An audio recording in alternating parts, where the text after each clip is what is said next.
오늘의 주요 뉴스입니다. 다음 주 시작되는 등교 개학을 앞두고 교육부가 등교 수업 방역 지침을 발표했습니다.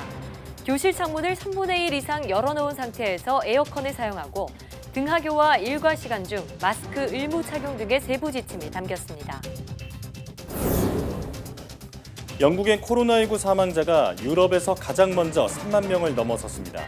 폼페이오 미 국무장관은 코로나19가 우한 연구소에서 유래됐다는 상당한 증거가 있다며 중국을 거듭 압박했고 WHO는 조사단 파견을 중국 정부와 협의하고 있습니다.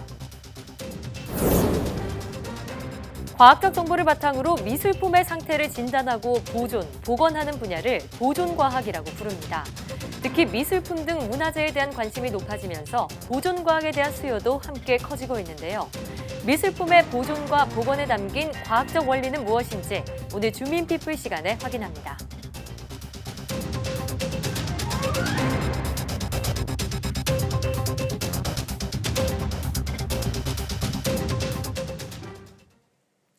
여러분 안녕하십니까? 사이언스 투데이입니다. 오늘 13일부터 시작되는 등교 수업을 앞두고 교육부가 교실 창문을 3분의 1 이상 열어놓는다는 조건으로 에어컨 가동을 허용하기로 했습니다. 교육부는 전국 시도 부교육감 회의 등을 거쳐 이 같은 내용이 담긴 새로운 등교 개학 방역 지침을 발표했습니다. 교육부는 창문을 열어놓은 상태에서의 에어컨 가동 외에도 등하교 시간과 일과 시간 중에 마스크 의무 착용 등의 세부 지침도 확정했습니다. 또 학교 창문은 수시로 개방해 환기하는 동시에 공기청정기는 되도록 사용을 자제해야 하고 확진 환자나 의심 증상자는 치료나 격리 기간 출석을 인정하기로 했습니다. 앞서 교육부는 지난 3월 시도교육청에 보낸 방역 지침에서 코로나19 전파 가능성 때문에 교실 내 에어컨 사용과 공기청정기 사용을 제한했지만 때이른 무더위에 현실성이 떨어진다는 지적을 받아왔습니다. 코로나19 사태에도 지난 3월 경상수지가 일단 흑자를 기록하면서 11달째 흑자 행진을 이어갔습니다. 하지만 4월에는 수출 타격으로 적자로 돌아설 것으로 보입니다. 보도에 이종수 기자입니다. 한국은행은 지난 3월 경상수지가 62억 3천만 달러 흑자를 기록했다고 밝혔습니다. 코로나19에도 무역 타격을 본격적으로 받기 전이었고 외국인의 국내 금융 수입이 크게 줄었기 때문입니다. 수출은 464억 2천만 달러로 1년 전에 비해 3.3% 줄어 코로나19 영향이 드러났습니다. 특히 중국에 대한 수출이 1년 전과 비교해 6.2% 줄었습니다. 반면 미국과 유럽연합의 수출은 늘어 3월까지는 코로나19 수출 타격이 본격화하지는 않았습니다. 수입은 394억 2천만 달러로 1년 전보다 0.6% 감소했는데 코로나19 여파로 원유 등 원자재와 소비재 수입이 감소했기 때문입니다. 코로나19 여파로 여행 수입과 지출 모두 크게 준 가운데 1년 전 특정 기업의 특허권 사용료 지급 효과가 사라지면서 서비스 수지 적자폭이 1년 전보다 6억 4천만 달러 줄었습니다. 임금, 배당, 이자의 움직임인 본원 소득 수지는 6억 1천만 달러 적자에서 9억 3천만 달러 흑자로 돌아섰습니다. 국내에 투자한 외국인 투자기업의 수익성이 나빠지고 환율이 올라 배당급을 지급할 유인이 줄었기 때문입니다. 외국인 국내 증권 투자는 89억 6천만 달러나 줄어 역대 최대 규모로 감소했습니다. 이렇게 3월에는 11달 연속 경상수지 흑자 행진을 이어갔지만 4월에는 코로나19 사태에 따른 수출 타격 등의 영향으로 경상수지가 적자로 바뀔 것으로 예상됩니다. 통상적으로 4월에 외국인에 대한 배당 지급이 늘어나는 데다가 이쪽에 상품 수지 적자폭이 크게 줄고 심지어 마이너스 날 수도 있기 때문에 이런 것을 한다면 4월 중 경상수지 적자의 가능성은 매우 높다. 지난해 4월 경상수지는 외국인 배당 지급 확대와 수출 악화로 2012년 4월 이후 7년 만에 적자로 돌아섰습니다. YTN 이종수입니다. 지난해 기업 실적 부진으로 세금은 덜 거친 반면 코로나19 대응을 위해 씀씀이를 늘리면서 재정수지 적자가 역대 최대를 기록했습니다. 기획재정부의 월간 재정동향 5월호에 따르면 올해 1월부터 3월 국세 수입은 69조 5천억 원으로 1년 전보다 8조 5천억 원이 감소했습니다.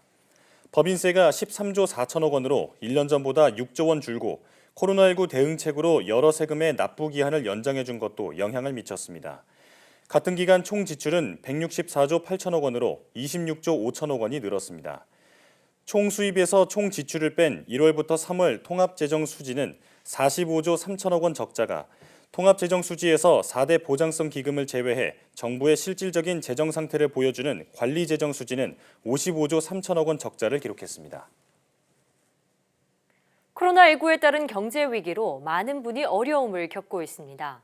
특히 택배기사나 학원 강사, 영세 자영업자 가운데 생계곤란에 직면한 분도 많은데요.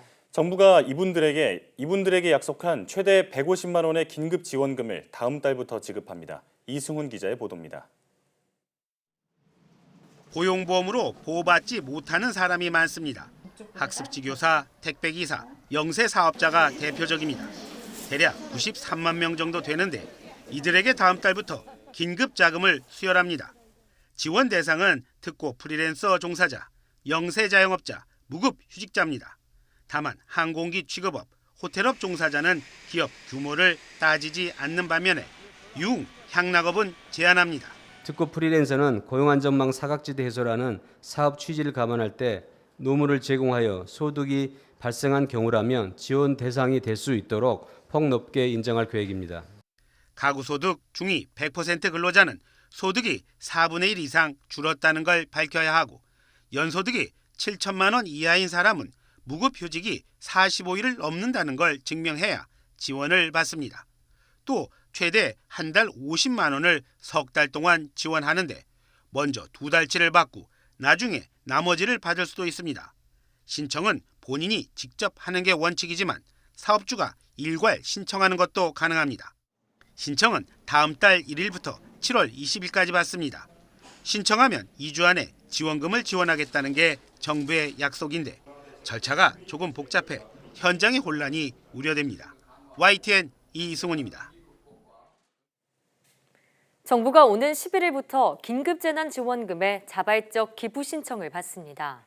고용노동부는 오는 11일부터 카드사 홈페이지 등으로 긴급재난지원금 신청을 받는데 이때 지원금 기부 신청도 함께 접수한다고 밝혔습니다. 기부를 원하는 사람은 신청 과정에서 기부 의사를 밝히고 지원금 전액이나 일부를 기부할 수 있으며 지원금 신청 개시일부터 석 달 동안 지원금을 신청하지 않아도 기부금으로 처리됩니다. 문재인 대통령이 긴급 재난지원금 전액 기부 의사를 밝혔다고 강민석 청와대 대변인이 전했습니다. 문 대통령의 기부 방식은 재난지원금을 수령하지 않는 방식이고 기부 금액은 2인 가구 기준인 60만 원입니다. 청와대 핵심 관계자는 문 대통령이 일단 재난지원금을 받지 않는 것으로 기부 의사를 밝힌 것이고 별도로 추가 기부를 할 수도 있다고 본다고 덧붙였습니다.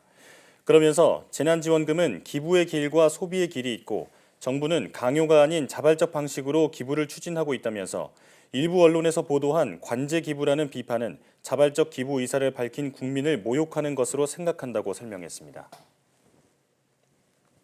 코로나19로 등교 개학이 연기되면서 친환경 학교급식 식재료 농가와 업체들이 어려움을 겪고 있는데요. 서울시가 그동안 안 쓴 학교급식 예산을 써서 학부모들에게 식재료 바우처를 발급하기로 했습니다.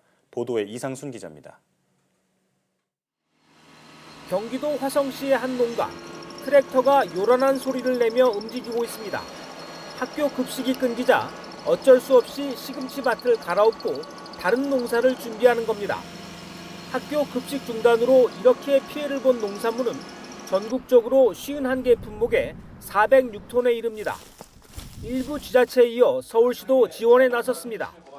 초중고생이 있는 서울시 모든 학부모의 스마트폰에 10만 원 상당의 식재료 바우처가 모바일 쿠폰 형태로 발송됩니다.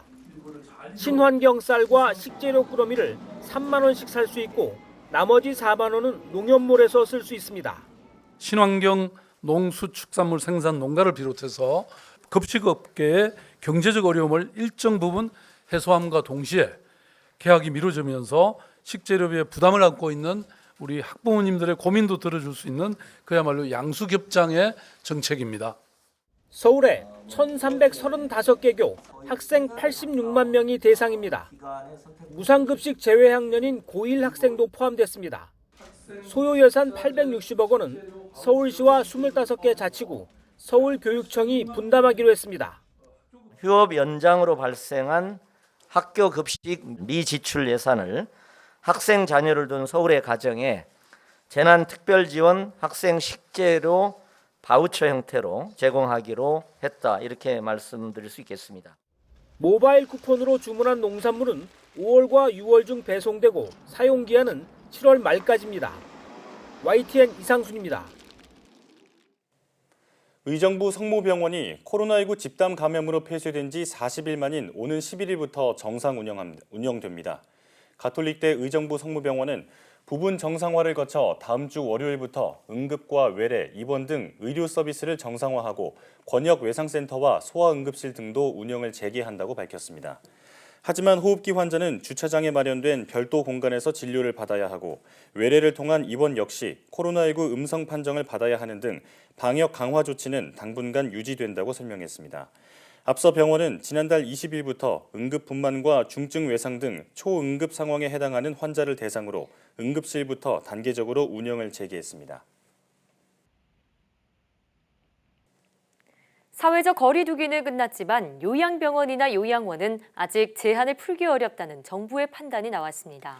이에 따라 이번 어버이날에는 부모님을 요양병원이나 요양원에 모신 분은 직접 찾아뵙기 힘들 전망입니다. 김정회 기자입니다. 어버이날을 앞두고 요양병원과 요양원이 보내는 안내 문자가 늘고 있습니다. 가족이라도 면회가 어렵다는 내용이 대부분입니다. 일부 가능하다는 곳도 있습니다. 단 마스크 착용, 시간은 10분 이내, 방문객은 1, 2인, 접촉은 안 되고 대화만 하라는 등 지키라는 게 많습니다. 창문을 사이에 두고 전화로 대화하는 혼합형 면회를 허용한 곳도 있습니다. 이렇게 요양병원과 요양원은 사회적 거리두기 종료에도 제한이 풀리지 않았습니다. 가족이라도 원칙적으로 어버이날 면회는 금지입니다. 고위험 집단이라서입니다. 생활 속의 거리두기의 상황으로 이행하기에는 아직은 더 많은 위험을 가지고 있는 이러한 공간이라서 별도의 관리를 저희가 지금 하고 있는 이런 곳이 되겠습니다. 요양병원과 요양원의 입원 환자는 고령층, 기저질환자가 대부분입니다. 대개 모여 생활하는 체계여서 한 번 노출되면 집단 발병과 사망으로 이어질 가능성이 큽니다. 정부가 혹시 모를 감염 환자 발견을 위해 수도권 지역 요양병원에 대해 표본 검사를 한 것도 그래서입니다. 정부는 지역 감염 사례가 보고된 곳에서는 요양시설에 대한 검사를 확대해 위험도를 낮추는 방안을 검토하고 있습니다. 지역사회 위험이 있는 지역에 대해서는 풀림 검사, 취약검사법을 이용한 전수검사나 이런 것들을 이제 부분 지역별로 시행을 해볼 수 있는. 정부의 방역 지침은 당분간 유지될 수밖에 없고 어르신들의 울적함과 답답함을 달래기 힘든 자녀들의 안타까움과 고민이 커지고 있습니다. YTN 김정희입니다.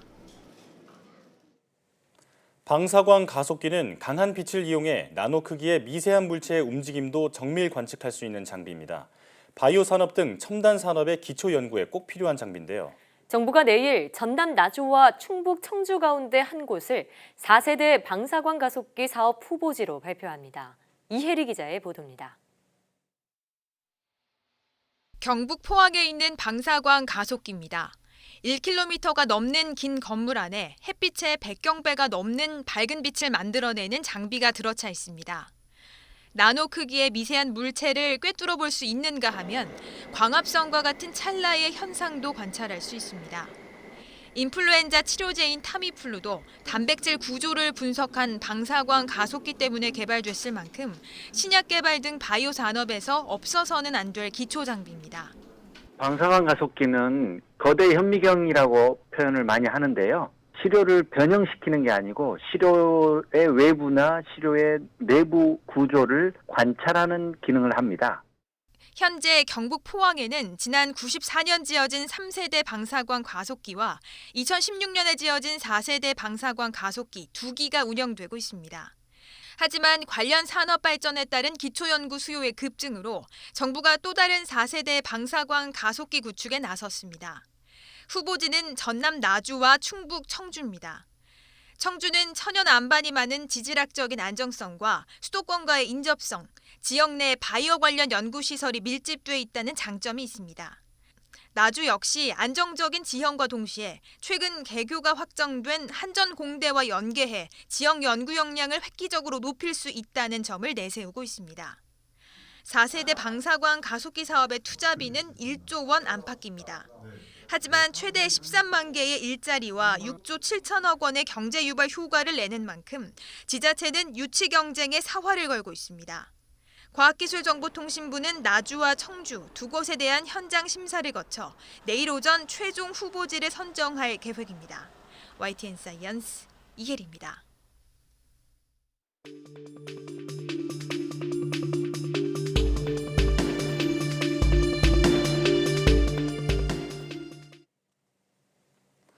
코로나19 신규 확진자가 안정세를 보이면서 생활 속 거리 두기, 이른바 생활 방역이 시작됐습니다. 하지만 여전히 개인위생 수칙 준수가 강조되고 있는데요. 이 시점에서 어떤 점을 주의해야 할지 고려대학교 약학대학 김정기 교수와 함께 자세히 알아보겠습니다. 전화 연결되어 있습니다. 교수님 나와 계십니까? 네, 안녕하세요. 네, 수요일부터 생활 속 거리 두기가 시작됐습니다.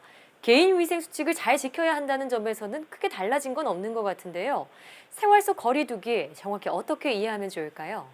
말씀하신 것처럼 생활 속 거리두기는 기존의 고강도나 또는 완화된 사회적 거리두기와 기본적으로는 차이가 없습니다. 다만 법적인 강제성이 과거에는 좀 있었다라고 하면 지금 생활 속 거리두기 같은 경우에는 이러한 부분이 크게 완화됐다 이렇게 보시는 게 맞을 것 같고요. 예. 그런데 생활 속 거리두기로 전환이 되었다고 해서 우리 사회, 그러니까 우리나라에서 코로나19가 종식된 게 아니기 때문에 이 점을 명심하시고 당분간은 감염병 예방 수칙을 준수하셔야 된다 이렇게 말씀드리고 싶습니다. 예. 네, 긴장을 놓으면 안 될 것 같습니다. 네, 생활 속 거리 두기로 이렇게 전환이 됐지만 최근에도 감염 경로를 파악하기 어려운 사례가 있었던 만큼 아직은 안심할 수 없다고 봐야겠죠. 예, 최근 사흘 동안 지역사회 감염이 0건이었는데 어제 같은 경우에는 지역사회 감염이 한 건이 발생을 했거든요. 예. 근데 이 한 건이 지금 상당히 우려스러운 부분이 좀 있는데 어찌됐든 지역사회 감염이 발생하고 감염 경로 확인이 잘 안 되는 경우, 이러한 경우에는 아직도 우리 사회에 위험 요소가 존재한다는 의미고요. 즉 아직은 안심해서는 안 된다. 특히나 이제 등교 계약을 앞두고 있는데 이 등교 계약 이후 상황을 좀 지켜봐야 되고 이제 지금 현재는 단계적인 등교 계약이지만 향후에 전면적으로 등교 계약이 이루어진 이후에 만약에 지금 같은 안정세를 유지한다면 그때는 좀 안심해도 되지만 어찌됐든 아직까지는 지역사회 감염의 우려스러운 부분이 상당히 있다 이렇게 보시는 게 맞을 것 같습니다. 예. 예. 말씀하신 것처럼 며칠간 잠잠했던 지역사회 감염이 발생했습니다. 지난 주말 경기도 용인시에 사는 코로나19 확진자가 서울 이태원의 클럽 여러 곳을 방문한 사실이 뒤늦게 확인된 건데요. 접촉자만 최소 수백 명으로 추정되고 있습니다. 2차 감염 우려는 어떻게 보십니까? 지금 말씀하신 것처럼 앞서 말씀드린 것처럼 지역사회 감염 한 건이 어제 발생한 건이 지금 말씀하신 이 경기도 20대 남성의 경우인데요.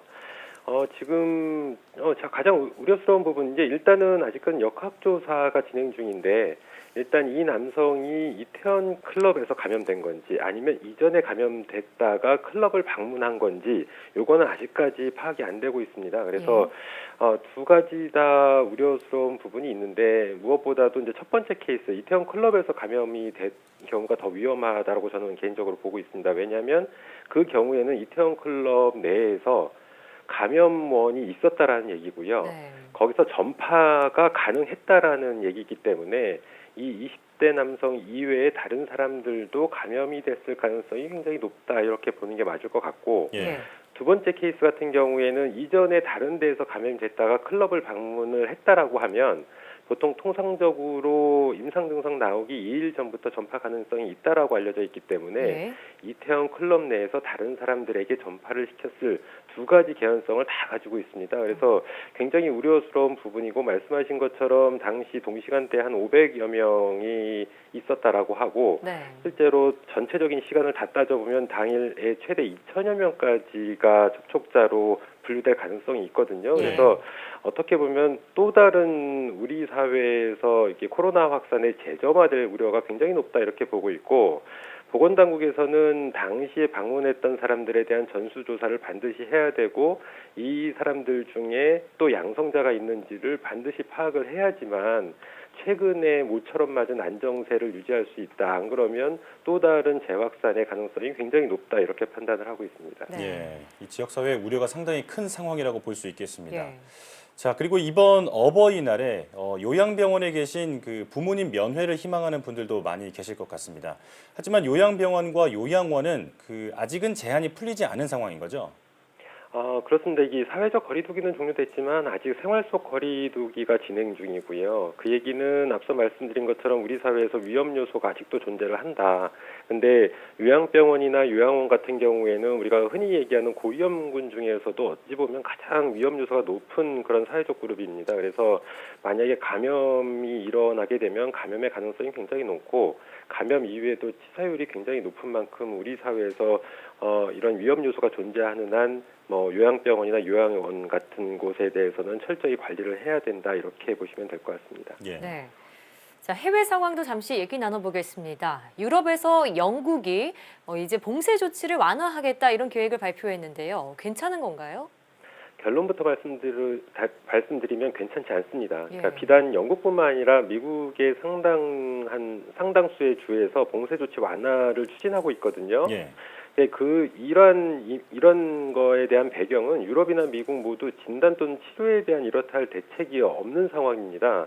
그러니까 좀 더 자세히 말씀드리면 특히 미국 같은 경우에 제대로 된 진단이 아직도 잘 안 이루어져 있고 진단을 해서 양성 판정을 받아도 실제로 병원에 가서 치료를 받을 수 있는 환경이 조성이 안 돼 있습니다. 그러다 보니까 경제적인 측면을 고려해서 이제 봉쇄 조치 완화를 추진하고 있는 건데요.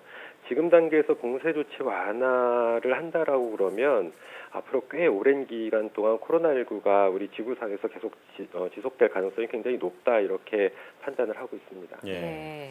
자, 이런 가운데 미국과 중국이 코로나19 바이러스가 어디서 왔느냐를 두고 기싸움을 하고 있습니다. 미국이 코로나19의 우한 연구소 유래설을 계속 주장하고 있는데 이 주장에 대해서는 어떻게 생각하고 계신가요?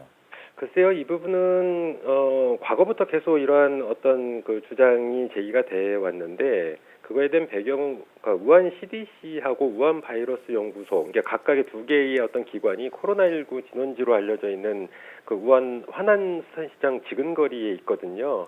그리고 또 공교롭게 이 두 기관이 최근 몇 년 동안 박쥐를 포획해서 바이러스를 분리하거나 아니면 유전자 조작을 통해서 인위 조작 바이러스를 만드는 등의 연구를 진행을 해왔다라고 알려져 있습니다. 그래서 현재는 어떻게 보면 강력한 의혹이 있는데 실제로는 이를 입증할 수 있는 확실한 증거는 아직 없는 걸로 알려져 있거든요. 그래서 앞으로도 결론이 안 나지 않을까 이렇게 판단을 하고 있습니다. 네. 자, 날이 점차 더워지고 있는데요. 방역 당국은 얇은 덴탈 마스크를 써도 괜찮다는 입장입니다. 덴탈 마스크도 바이러스 차단 효과가 있나요? 실제로 죄송합니다. 이 덴탈 마스크 같은 경우에 이제 코로나19 바이러스는 호흡기 바이러스다 보니까 비말을 통한 전파가 가장 중요한 전파 경로입니다. 예. 따라서 마스크 착용이 가장 중요한데 이 마스크 착용에 있어서 가장 중요한 부분은 물론 필터의 능력입니다. 근데 못지않게 중요한 것은 착용 방법이거든요. 예. 이제 덴탈 마스크는 기본적으로 필터 능력이 MB 필터보다 상당히 떨어지고 있습니다. 더군다나 이게 앞면에 밀착을 못하기 때문에 이 덴탈 마스크는 유효성에 있어서는 글쎄요, 물론 안 쓰는 것보다는 낫겠지만 유효성 측면에서는 저는 개인적으로 부정적이다 이렇게 보고 있습니다. 예, 그렇군요. 덴탈 마스크 차단 효과에 대해서는 좀 더 검증이 필요할 것 같습니다. 고려대학교 약학대학 김정기 교수와 함께했습니다. 오늘 말씀 잘 들었습니다. 감사합니다.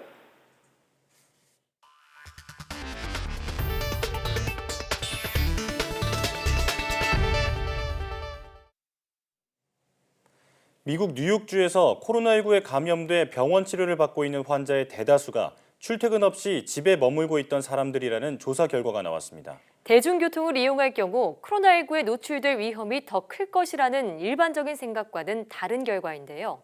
그만큼 개인 위생이 중요하다는 의미로 해석됩니다. 이동헌 기자의 보도입니다. 미국 뉴욕주가 최근 3일 동안 코로나19로 병원에 새로 입원한 1,200여 명을 조사했습니다. 37%가 은퇴자였고 재택근무자 또는 실업자가 47%를 차지했습니다. 신규 입원 환자의 84%가 출퇴근 없이 집 등에 머물며 일상생활을 하던 사람이란 뜻입니다. 코로나19로 입원한 환자 가운데 실제 대중교통을 이용해 출퇴근을 하던 사람은 4%에 지나지 않았습니다. 2% took car services, 9% were driving their own vehicle. Only 4% were taking public transportation, 2% were walking. 대중교통을 이용할 경우 코로나19에 노출될 위험이 더 클 것이라는 일반의 생각과 전혀 다른 결과입니다. 여러 명이 함께 사는 집단시설에서 더 많은 감염이 발생할 것이라는 추측도 틀렸습니다. 요양원에 있다 입원한 환자가 18%인 데 비해 전체 환자의 3분의 2가 집에 있다가 감염된 사람이었습니다. But 66% of the people were at home, which is shocking to us. 노숙자인 환자는 2%에 지나지 않았고 감옥에 있다 코로나19에 감염돼 입원한 환자도 1%에 불과했습니다. 뉴욕주의 이번 조사는 코로나19 예방을 위해서는 각 개인의 위생 점검과 생활수칙 준수가 더 중요하다는 점을 보여주고 있습니다. YTN 이동원입니다. 마이크 폼페이오 미 국무장관이 코로나19의 우한 연구소 유래설과 관련해 상당한 증거가 있다고 말했습니다. 도널드 트럼프 대통령이 관련 보고서를 내놓을 것이라고 한 데 이어서 트럼프 행정부가 연일 중국 책임론을 이어가고 있습니다. 워싱턴 강태욱 특파원의 보도입니다. 폼페이오 장관은 지난 3일 중국 우한 연구소에서 바이러스가 나왔다는 거대한 증거가 있다고 말했습니다. 이번에는 다소 물러서는 모양새긴 하지만 증거가 있다는 주장은 굽히지 않았습니다. 확신할 수 없지만 상당한 증거가 있다고 말했습니다. We don't have certainty. And there is significant evidence that this came from the laboratory. 그러면서 정보당국이 코로나19가 어디에서 시작했는지 여전히 정확하게 파악하는 중이라고 덧붙였습니다. 앞서 트럼프 대통령도 아주 명확하게 관련 보고서를 내놓을 것이라고 말했습니다. 트럼프 행정부가 연일 중국 책임론을 제기하고 있는 겁니다. 폼페이오 장관은 다른 맥락에서도 중국을 공격했습니다. 코로나19 사태 초기 중국 정부의 정보 공개가 불투명한 탓에 전 세계가 큰 피해를 봤다는 겁니다. China could have prevented the deaths of hundreds of thousands of people worldwide. China could have spared the world a descent into global economic malaise. They had a choice, but instead China covered up the outbreak in Wuhan. 근본적인 원인은 중국의 체제 문제라며 공산 정권과의 진정한 윈윈은 없다고 강조했습니다. 그러면서 다른 나라들도 중국 공산당과의 거래가 위험하다는 것을 알기 시작했다고 말했습니다. 폼페이오 장관은 또 세계보건기구 WHO가 세계보건총회에 타이완을 초청하라고 요구하는 등 중국이 싫어하는 일들을 골라 공격 수위를 높이고 있습니다. 워싱턴에서 YTN 강태욱입니다. 세계보건기구 WHO가 코로나19 기원 조사를 할 전문가들의 중국 파견을 위한 논의를 진행하고 있다고 밝혔습니다. 마리아 판케르크 호버 WHO 신종질병팀장은 현지 시간 6일 스위스 제네바 WHO 본부에서 열린 화상 언론 브리핑에서 코로나19 기원 조사와 관련해 전문가를 중국에 보낼 계획이 있느냐는 질문에 이같이 답했습니다. 그는 동물원성 감염증의 기원을 찾기 위한 접근법을 발견할 수 있도록 발병 초기 다른 동물과의 노출에서 어떤 일이 발생했는지에 초점을 맞출 것이라고 강조했습니다. 다만 WHO는 코로나19 발병 보고 이후 지금까지 중국에 3차례 팀을 파견했지만 이번에는 좀 더 학술적인 임무를 띨 것이라고 설명했습니다. 중국이 코로나19의 기원 조사를 위한 국제 전문가 초청은 세계적 대유행을 이겨낼 때까지 기다려야 할 것이라고 밝혔습니다. AP통신에 따르면 주 제네바 중국 대표부의 천쉬 대사는 현지 시간 6일 화상 언론 브리핑에서 현재 우선순위는 팬데믹과 싸우는 데 집중하는 것이라며 이같이 말했습니다. 그는 우리는 어떤 종류의 조사와 평가에 알레르기가 있는 것은 아니다라고 덧붙였습니다.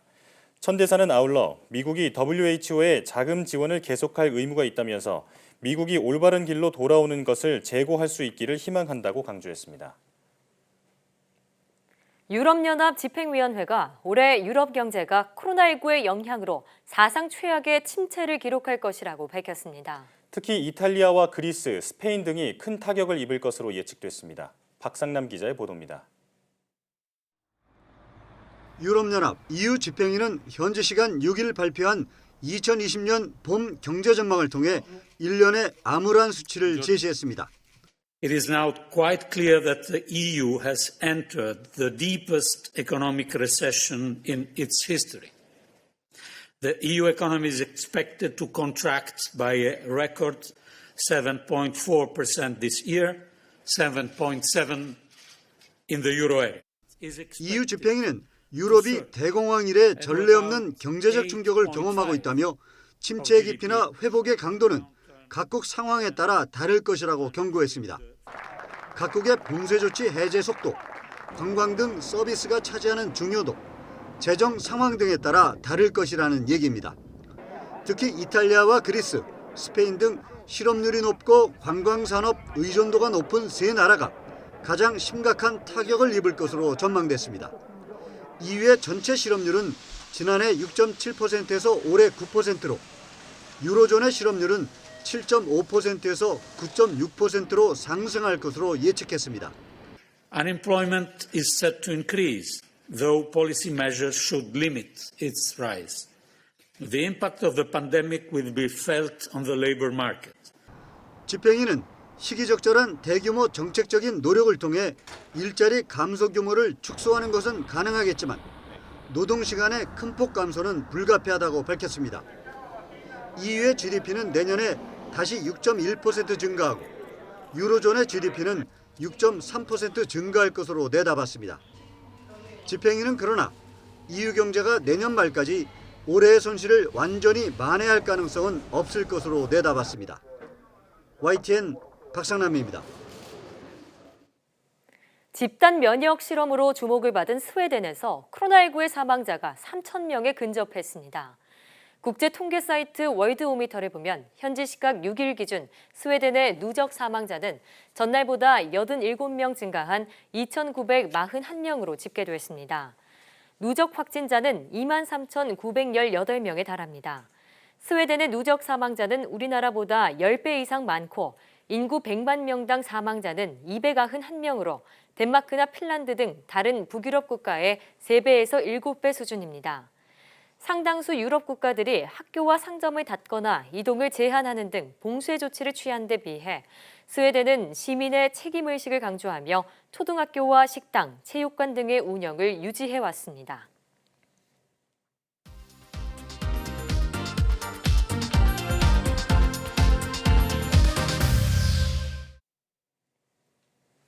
사람이 병들거나 다치면 병원에 가듯 시간이 지나 손상되는 미술품도 치료를 받아야 합니다. 과학적 정보를 바탕으로 미술품을 진단하고 보존을 연구하는 보존과학이 바로 그 치료라고 할 수 있는데요. 네, 오늘 주민피플에서는 국립현대미술관 범대건 학예연구사와 함께 미술품 보존에 대해 자세한 이야기 나눠보겠습니다. 연구소님 어서 오세요. 네, 안녕하세요. 네, 반갑습니다. 자, 미술품 복원하면 저는 냉정과 열정 사이라는 영화가 떠오릅니다. 영화 속에 복원사는 잃어버린 시간을 되돌리는 사람이다 이런 대사가 나오는데요. 미술품 보존과 복원 정확히 어떤 일인가요? 많은 분들이 미술품 보존 전문가라고 하면 이제 화가를 떠올리시는데요. 사실 화가보다는 미술품을 치료하는 의사에 가깝다고 생각하시면 좋을 것 같습니다. 예. 네, 몸이 아프면 병원에 가서 치료를 받듯이 세월의 흔적에 바른 작품이 있다면 복원하는 과정을 거치게 되는데요. 미술관에서의 보존은 크게 처리 혹은 복원, 상태조사, 분석, 환경관리 등 다양한 분야의 업무를 뜻합니다. 네, 흔히 생각하시는 손상된 작품에 직접 도구나 약품 등을 사용해 손대는 것을 처리 혹은 복원이라고 부르고요. 그리고 작품의 현재 상태를 확인하고 점검하는 것을 상태조사라고 부릅니다. 네, 또한 미술품의 재질이나 제작 기법 등을 과학적 방법으로 확인하고 미술 재료의 속성을 알아내는 것을 분석이라고 하고요. 그리고 작품을 안전하게 전시 혹은 보관할 수 있게 환경적 요인을 이제 측정하고 대응하는 것을 보존 환경 관리라고 합니다. 네, 또 이 밖에 이제 작품을 보존 혹은 보관하기 위해 과학적인 측면에 접근하는 모든 과정들을 이제 보존 연구 과정이라고 보시면 될 것 같습니다. 네. 그러니까 과학적인 접근을 통해서 미술품을 치료해주는 일이다 이렇게 보면 될 것 같은데요. 자, 그렇다면 그 그림 같은 평면적인 미술품만 이렇게 보존 치료를 할 수 있는 건가요? 평면 그림뿐만 아니라 입체 미술품도 당연히 보존을 할 수 있습니다. 네, 현재 미술관의 미술품은 크게 사방에서 감상을 할 수 있는 입체 작품과 한 방에서 감상하는 평면 작품으로 나눌 수 있는데요.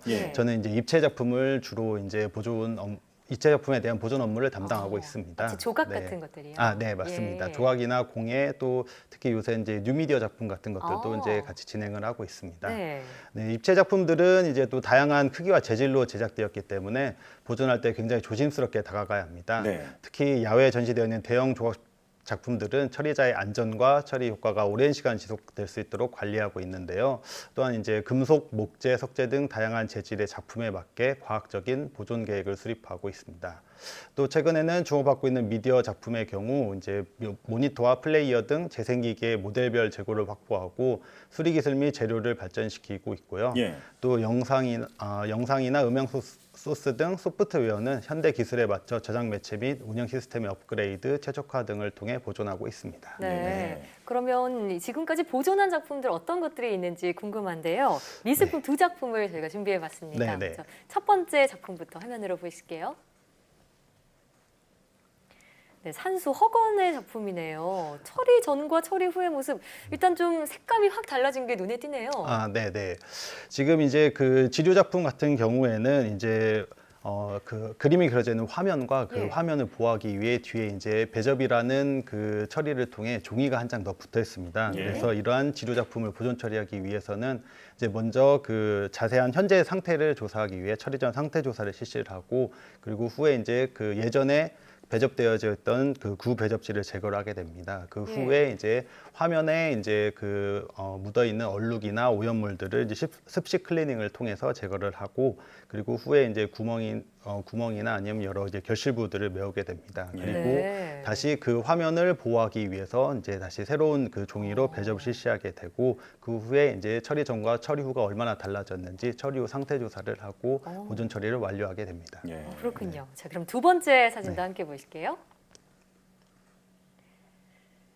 이 작품은 동상이네요. 혹시 직접 처리하신 건가요? 네, 제가 이제 직접 처리하고 이제 관리하고 있는 작품이고요. 예. 지금 현재 과천관 그 야외 조각공원에 이제 전시되어 있는 그런 작품입니다.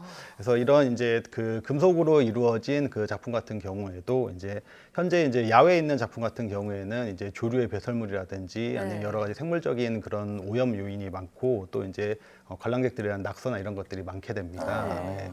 그래서 이제 먼저 자세한 이제 처리 전 상태 조사를 실시를 하고 이제 상태 조사 결과에 따라서 보존 처리 계획을 세우게 됩니다. 네. 그리고 이제 그 표면에 묻어 있는 이제 오염물들을 이제 클리닝을 하게 되고 그리고 금속 작품 같은 경우에는 이제 부식물이 생기기 때문에 부식물 제거하는 이제 작업을 거치게 됩니다. 그리고 네. 그 후 다시 이제 부식이 되지 않도록 이제 그 녹이 생기지 않게 하는 방청 처리를 진행을 하게 됩니다. 그렇군요. 그리고 마지막으로 이제 그 다 방청 처리된 그 표면 위에 이제 코팅 처리를 실시하여 더 이상 오염이 발생되지 않도록 하고 이제 작업을 마무리하게 됩니다. 네. 이 두 작품을 봤는데 마치 새로 만든 것처럼 깔끔하게 복원이 된 모습이었습니다. 네. 자, 이제 현재 미술관에서 그 일하시면서 연구사님이 담당하고 계신 그 업무가 미술품 응급 처리라는 그 일이라고 들었어요. 네, 네. 그 말만 들었을 때는 어떤 그 119 구조대 같은 그러게요. 느낌이 드는데 어떤 네. 일인가요? 네, 말씀 그대로 미술품 응급 처리는 119 구조대를 생각하시면 됩니다. 예. 미술관에 이제 근무하다 보면 이제 다양한 상황에서 긴급하게 저희 보존실로 연락을 받게 되는 경우가 많은데요. 이제 특히 전시관에서 관람객의 부주의로 작품이 손상되는 경우, 또 조각 작품이 이제 그 야외 전시되는 조각 작품이 태풍에 의해 날아갈 위험에 처한 경우, 예. 전시에 전시에 나가야 하는데 손상되어 들어가는 작품 등 수시로 보존이 필요한 경우가 많습니다. 예.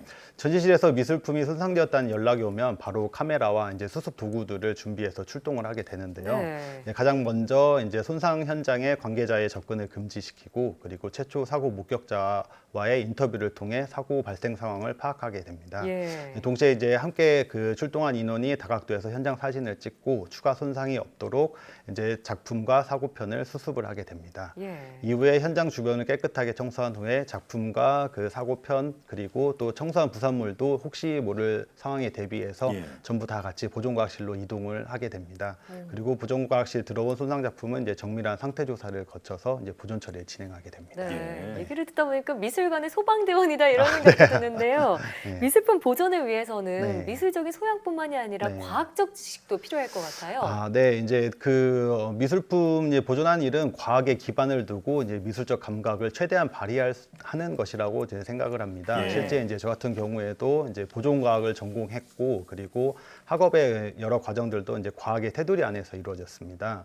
그래서 미술품의 보존 처리 시 작품의 이제 편이 어떻게 접합되어야 하고, 또 안전하게 힘을 제대로 받을 수 있는지, 또는 상태 조사 시 이제 어떠한 그 방사선 관련 기기들을 사용할 때 필요한 이런 지식들은 이제 물리를 통해서 이제 배우게 되고요. 네. 또 이제 실제 보존 처리에 사용되는 여러 가지 약품들이나 기구들 같은 경우에는 이제 약품이라는 그 단어 자체가 화학약품의 준말이기 때문에 화학에 대한 다양한 지식들이 또 필요하게 됩니다. 물리와 화학이. 네. 그리고 또한 이제 다 보존 처리가 끝난 다음에 이제 보존 관리를 잘 해야 되는데, 이제 보존 관리를 위해서는 이제 지구과학을 좀 더 연구를 많이 해서 이제 다양한 이제 그 온습도라든지 대기 환경 이런 것들을 제어하고 이제 관리를 하게 됩니다. 예. 그렇기 때문에 이제 과학에 대한 소양이 매우 필요한 그 학문이라고 할 수 있습니다. 그러네요. 네. 그야말로 과학과 이 예술의 그 융합 분야라고 네, 보면 될 맞습니다. 것 같습니다. 자, 이제 미술품을 그 복원하는 과정이 궁금한데요. 네. 좀 차근차근 설명해 주시죠. 이제 미술품 같은 경우에 이제 다양한 재질과 이제 여러 가지 이제 손상 정도에 따라 이제 천차만별의 그 단계들이 있는데, 이제 간단하게 이제 설명을 해드리자면 이제 총 5단계로 나눌 수가 있습니다. 예. 네, 처음에 이제 처리 전 사진 촬영 및 상태 조사를 실시를 하게 됩니다. 그래서 이 과정을 통해서 작품의 손상 및 제작 정보를 알기 위해 유관 및 상태 조사를 정밀 상태 조사를 실시하고, 그 결과를 바탕으로 보존 처리 계획을 세우고 진행하게 됩니다. 두 번째로는 이제 작품의 오염을 제거하는 과정을 거칩니다. 오염이 제거되지 않는다면 손상부 확인이 어렵고, 오염의 이제 잔류로 인해 추가 손상의 그 우려가 존재해 증류수, 알코올 등을 이용해 오염을 제거합니다. 또 이제 세 번째 단계로는 안정화 및 보강 과정을 거치게 되는데요. 쉽게 얘기하면 이제 그 병원에서 상처를 꿰매고 약을 발라 더 이상 상처가 진행되지 않도록 하는 그런 과정을 말합니다. 네. 이제 손상부를 적당한 약품으로 채우고 구조적이고 안정적으로 손상률을 잘 견딜 수 있게 코팅 처리 등 보강 작업도 이루어집니다. 또 네 번째는 이제 철저한 자료 조사를 바탕으로 작품의 본래 형태, 색으로 복원하는 과정을 거칩니다.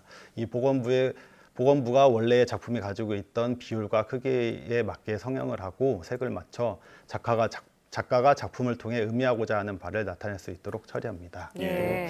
마지막 단계로는 이제 모든 처리가 끝난 후에 이제 다양한 각도에서 이제 촬영을 실시하고 처리 후 어떠한 부분이 변화되었는지 상태 조사를 하고 기록을 하게 됩니다. 예, 지금 얘기를 듣다 보니까 정말 미술품 복원이 과학에 기반을 두고 있다. 앞서 해주신 말씀이 실감이 나는데요. 네. 자, 마지막으로 하 기자님의 앞으로의 목표 한 말씀 듣고 싶네요. 제 앞으로의 목표는 이제 미술품 보존 같은 경우 이제 화려하게 이제 남들 앞에서 드러나는 그 작업이 아니라 이제 보이지 않는 곳에서 최선을 다하는 작업입니다. 네. 그래서 일반 대중들의 관심과 인식 제고가 필요한 그 상황이고요. 대중들의 관심이 커지면 이제 전공자가 또 늘어나게 되고, 그에 따라서 이제 여러 가지 예산이나 조직이 늘어나게 되고, 그러면 또 이제 그 전문적인 이제 저와 같은 보존 전문가들이 다양하게 활동을 할 수 있게 됩니다. 그래서 이런 활동을 통해 또 다시 대중들의 관심을 받게 되고, 그래서 이러한 이제 그 선순환 그런 구조가 이제 되었으면 좋겠다고 생각합니다. 그래서 이러한 것들을 이루어질 수 있도록 책임감과 사명감을 가지고, 그리고 연구하고 열심히 공부해서 보존에 조금이나마 도움이 됐으면 좋겠습니다. 네. 이 보존이라는 말이 있고 보전이라는 말이 있잖아요. 네. 후대 사람들이 볼 수 있게끔 잘 관리해서 이렇게 물려준다는 걸 말하는 건데, 연구사님이 하고 계신 일이 그런 보전의 일인 것 같아요. 네. 앞으로도 힘써주시길 부탁드리겠습니다. 네, 오늘 말씀 알겠습니다. 잘 들었습니다. 네, 고맙습니다. 감사합니다.